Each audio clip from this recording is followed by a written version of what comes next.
ni hablar de boxeo y demás, pero de la actualidad sabe un montón. Ernesto, muy pero muy buenos días. Aquí estamos con Sergio Aramonte, Sergio Rodríguez, Luciana Glesser y Camilo García, que te saludamos desde la Radio de las Madres. Ernesto, un abrazo enorme, gusto en saludarte. Gracias, Camilo. Buenos días, compañeros. ¿Cómo estamos? ¿Cómo estamos este bello sábado? Este bello sábado que es proveniente de una semana donde en el medio estuvo el Día del Trabajador, donde sí, volvió a haber represión a los jubilados, una marcha de la sí, CGT, el fervor sobreactuado de un nuevo endeudamiento que le da un poco de changüí al saqueo. Aquí estamos con el sí, Eternauta retornando del pasado para traernos un poco de futuro, con un mensaje esperanzador de resistencia en colectiva. sí. ¿Por dónde querés arrancar? No, por donde vos quieras. Por donde vos ¿Viste quieras. el Eternauta o no? Todavía no. Sí. Iba a arrancar anoche, pero después tuve la posibilidad de ver Cabrini, que es una película altamente recomendable, y dije, me juego por el principio y el final porque no voy a poder avanzar mucho en los capítulos de Eternauta, y la tengo reservada en agenda. Bien, bien. ¿A vos te gustó? ¿Arrancaste? No la arranqué porque me comprometí a verla el domingo. Yo tengo muchas ganas de verla, por supuesto, estoy muy feliz que se haya hecho, pero aún sin haberla visto, ¿qué te sugiere por estos tiempos el regreso del Eternauta? Y me sugiere un mensaje reivindicatorio con respecto del otro, ¿no? Con respecto del semejante, con respecto de la convivencia y de la solidaridad que se está intentando cancelar desde el más alto poder, cuanto menos del gobierno argentino, pero que forma parte de un fenómeno globalizado, ¿no? Esto me sugiere no abandonar las banderas del vecino, del compañero, del amigo, del colega, estar muy atento a ver cómo podemos ayudar, cómo podemos servir, porque queda clara que la consigna, cuyo significante probablemente en muchos casos haya merecido una reflexión y en otros casos simplemente quedó registrado por lo fácil y lo bello, es nadie se salva solo. Y no existe no existe el individualismo en una sociedad. Existe la sociedad que permite que algunos individualismos se destaquen, pero partiendo de la oportunidad para todos, ¿no? La misma oportunidad para todos. Y en esta canallada, bajo cuyo imperio estamos transitando la vida, cuanto menos en la Argentina, en esta perversidad que nos gobierna, en este mandato del poder, de la soberbia, de la arbitrariedad que nos produce tanta angustia, bueno, el Eternauta no deja de ser un canto a la esperanza, toda vez que el autor fue una víctima más de la represión y del oprobio de la dictadura militar, pero también su familia directa y también su familia política. Y cuando esto en los 50 era una lectura pasatista, una lectura de encanto, hoy se convierte en un mensaje. Como una historieta hecha simplemente para competir con otras historietas en un mundo de historietas de imaginación y de ensueño, puede convertirse en un mensaje de realidad. Cuando la vea te cuento, Cami, yo no arranqué todavía, pero obviamente soy de una generación que ha transitado la historieta, ¿no? Me gustaba mucho escuchar eso cuando dijiste cómo era el tiempo donde parecía una historieta pasatista o que venía a competir con esos universos que venían del hemisferio norte. ¿Qué te acordás del Eternauta en la época que el Eternauta apareció? En realidad no fue de mi predilección por el tiempo. Teníamos pocas opciones y mucha lectura de gran calidad, y pocas opciones para en el dilema sobre qué hago. Leo tal revista, leo tal crónica, leo tal libro o leo historietas. La mitad del universo se inclinó por las historietas, y de hecho que hubo revistas dedicadas exclusivamente a la historieta, al humor en historietas, a la historieta con humor, a la historieta con fines filosóficos, a la historieta con fines pasatistas, políticos. Pero yo leía el Gráfico, leía libros, revista de box. El boxeo estaba en el contexto de deporte. Yo no, claro, vos sos muy joven para esto, pero vos recordás las notas de la revista, por ejemplo, El Gráfico, sí, o sí. Mundo Deportivo, y eran notas que para un vocacional del periodismo que soñaba con un futuro poder escribir, teníamos paradigmas imposibles de evitar. Qué sé yo, una nota de Borocotó, el legítimo, ¿no? Borocotó el Polenta, el padre, ¿no? No el que se borocoteó, no el que transformó su nombre en un verbo. Claro. No el abuelo de Cuader, no.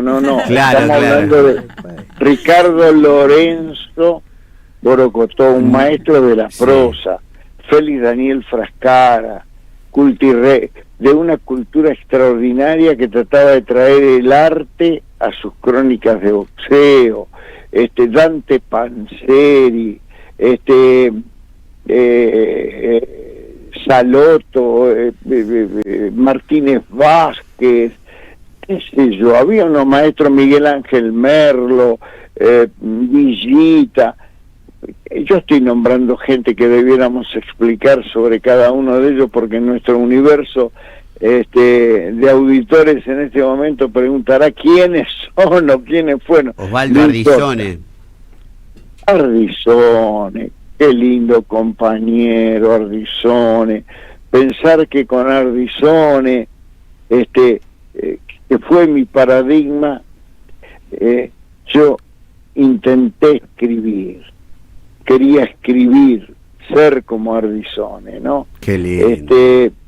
Porque había metáfora y había sentido y había reflexión, todo al mismo tiempo. Bueno, en ese tiempo que había que laburar, Camilo, y que el tiempo que quedaba de ocio había que estudiar, y que el tiempo que quedaba de residual había que tener una vida de amistad y reunirse con algunos compañeros y qué sé yo. Bueno, la historieta fue quedando como secundaria, como parte de la conversación sobre esto, porque antes se hablaba en las reuniones de jóvenes, antes de ir a escuchar o de ir a bailar con Bill Haley y sus cometas, el principio del rock, antes que llegaran los Beatles, o sea, mucho antes de toda la movida cultural que generó la protesta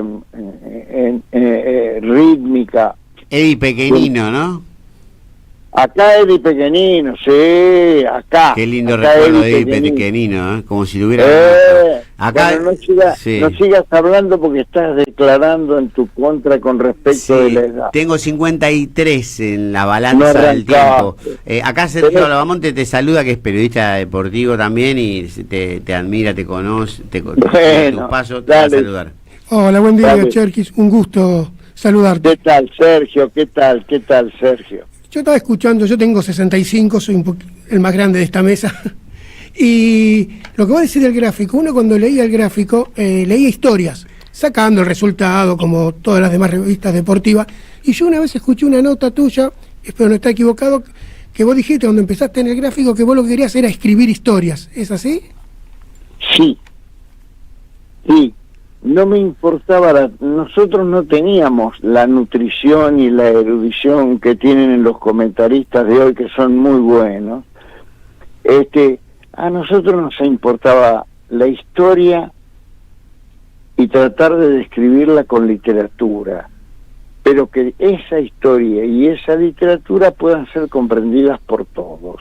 El gran secreto del escritor no es escribir para un microclima que habrá de admirarlo en una reunión de 30, sino para escribir frente a alguien que no conoce y que no conocerá y que no vive en su ciudad ni en su ámbito, pero que seguramente va a entender su mensaje.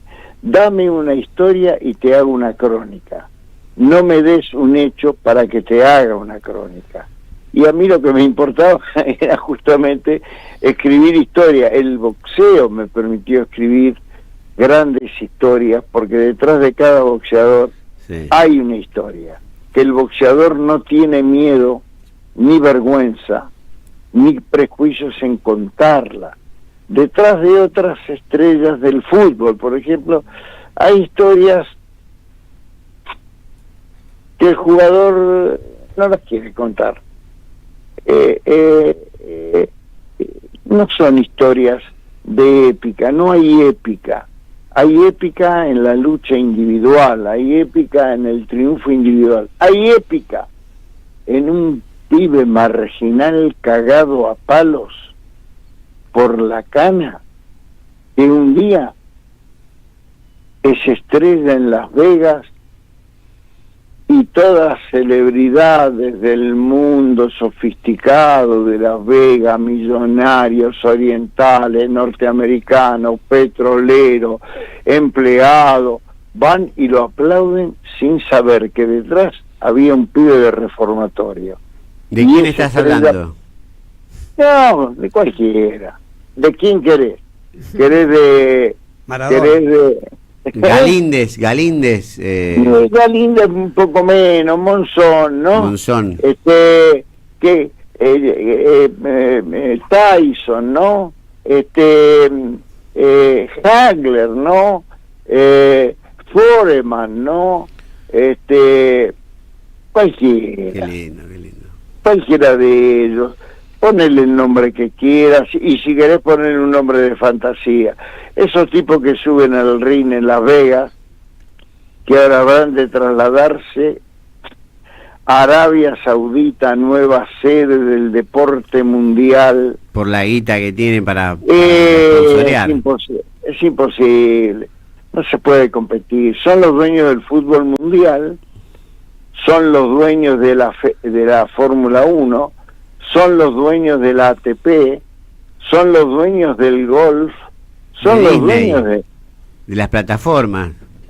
Son los dueños de todo. Esta noche pelea Canelo Álvarez, un héroe mexicano, pelea a las 6 de la mañana, hora de Riad, para que llegue en horario central a México. A las 6 de la mañana el metabolismo no está preparado para los esfuerzos, pero le ponen una guita que no ganaron 5 campeones del mundo ampliamente conocidos. A ver, perdón, a las 6 de la mañana, hora local, ¿va a pelear? O sea... Claro, 6 de la mañana para que llegue acá, para que llegue a México a las 6 de la tarde, 7 de la tarde. Pobre. ¿Vas a esperar la pelea? ¿Vas a estar ahí? ¡Ni en pedo!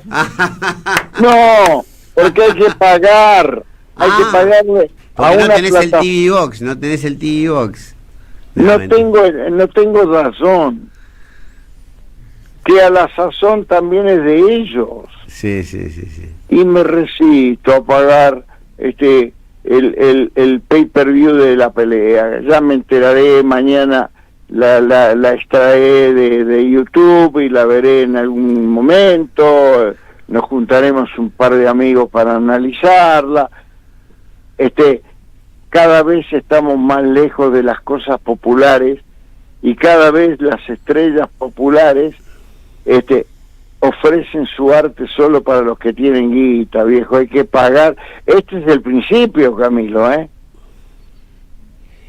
Cherkis, tengo una preguntita más. Yo creo que escuché la mejor definición de nadie, tan clara como tuya, entre la diferencia entre Maradona y Messi, que anoté por acá para no equivocarme, y dijiste, Maradona siempre tuvo un comportamiento humano personal, siempre fue él. Y Messi tiene un comportamiento institucional, es una empresa, y las empresas no se emocionan y no se involucran. Que a mí me pareció extraordinaria, te la voy a robar. No, es tuya. Nada es del autor una vez que lo das a conocer. No robás nada. Tomás una frase y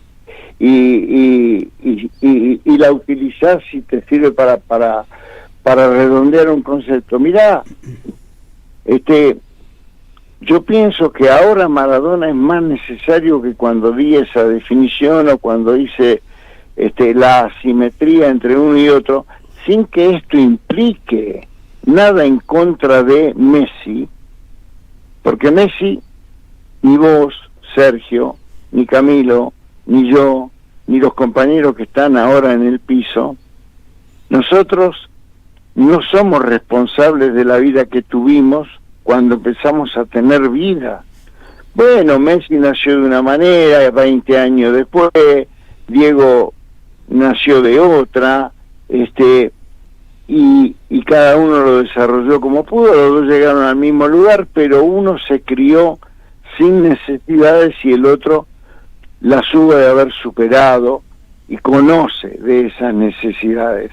De manera que lo que nos está faltando hoy respecto de aquella definición es la voz de Diego. La voz de Diego un miércoles en el Congreso con los jubilados. La voz de Diego en una marcha, con alguna bandera, aunque sea un par de cuadras. La voz de Diego en los medios esa noche de las represiones indiscriminadas, de la barbarie, de la arbitrariedad, del oprobio. Y a lo mejor la voz de Diego haría que muchos de los muchachos que se les genera el dilema, no será este el camino, bueno, de hecho que lo votaron, a lo mejor Diego hubiera tenido un poder de persuasión, o cuanto menos de despertar a una reflexión, en la que nosotros estamos empeñados todos los días, pero que se hace lenta, ríspida, empinada, difícil, ¿no? Yo digo, ahora hace más falta Diego, porque estamos escuchando el poder de su voz, imaginando lo que diría, y necesitamos que lo diga. Ernesto, te mandamos un abrazo grande, no sé si alguno de mis compañeros quería decirte algo. También, hola, ¿qué tal? Sergio. Oh, ¿cómo anda? Yo te digo Cherkis Viales, ¿sabías? Buen día, Sergio Rodríguez te habla. Escúchame. Sí, Sergio, ¿vos tenés qué? ¿Cómo? Repetile. ¿Vos tenés qué? No, que yo te digo Cherkis Viales, siempre. Ah, sí, mucha gente. Sobre todo me confundían con Mauro, cuando vivía Mauro Viales, el padre de este monstruito, ¿no? Escucha, Cherkis Viales, en esta Argentina cíclica, claramente de estos ciclos perversos, y este ciclo más perverso que ninguno de otros, digo, el Eternauta, volviéndote a ese punto, que es del 57, creo, terminando la Libertadora y llega a Frondizi. La fusiladora. La fusiladora, perdón, sí, la fusiladora. Y llega a Frondizi, digo, ¿qué similitud, ya sabemos que es cíclica la Argentina, le ves ahora, y qué gravedad, qué otra gravedad le ves ahora a esta coyuntura política? ¿Qué otro condimento, digamos, de esa? Aquella era una dictadura sincera con uniforme y fusilamiento, y esta es una dictadura esbozada, apoyada en unos imbéciles que manejan troll, en un poder que no quiere perder privilegios y en una clase que quiere ver de rodilla al pueblo. Es lo mismo. Lo que cambian son las épocas, los métodos de conectividad, de comunicación, de difusión, de discurso, y estos van vestidos de civil, generalmente con una camperita negra. Son más peligrosos, ¿no? Estos son más turros, Claro. porque aquellos eran un enemigo declarado. Una pregunta.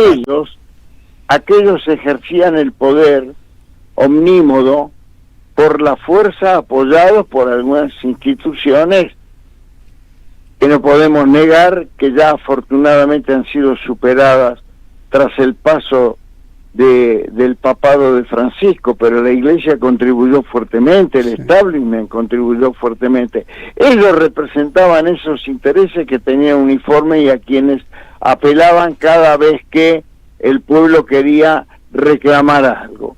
Y estos, cada vez que el pueblo quiere reclamar algo, tienen una Bullrich legítima, una verdadera troglodita, que hace lo mismo que hacen aquellos y que solo se pone un informe para adjudicarse hechos de investigación que su ministerio no llevó a cabo. Cherky, toda la semana escuché que el Eternauta iba a apoyar o a contribuir a ganar una batalla cultural que supuestamente perdimos. ¿Vos te crees que las batallas culturales se ganan, se pierden o se transitan? Se militan. No hay un principio, pero mucho menos hay un final. Hay Claro. que militarlas, transitarlas y elaborar con convicción cada día desde cada trinchera. Bueno, y les va a servir las encíclicas del Papa entonces, ¿no? Hay que ahora va a empezar a leer y a escuchar al Papa, me parece, las personas, ¿no? Fratelli Tutti. Sí. Esa encíclica es extraordinaria. Fratelli Tutti. Y vean lo que me preguntó Camilo al principio, el que pueda, ¿no? El que tenga esta plataforma donde pasa el Eternauta, pasan Cabrini. Cabrini es la historia de una monja italiana que lucha por la inmigración en Estados Unidos, y lucha por la igualdad en Estados Unidos, y lucha contra el hambre y contra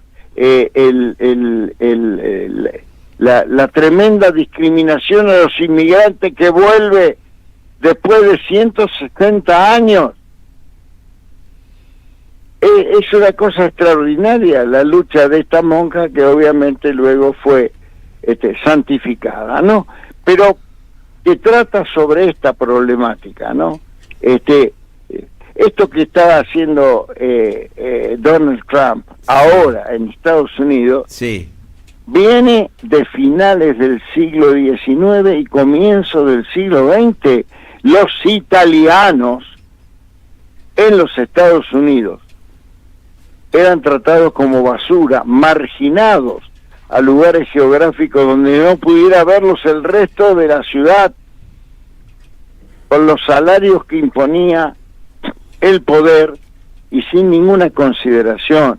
De manera que esta lucha de la humanidad vienen desde siempre, pero siempre se han superado en la medida en que hubiera muchos franciscos y muchas monjas Cabrini.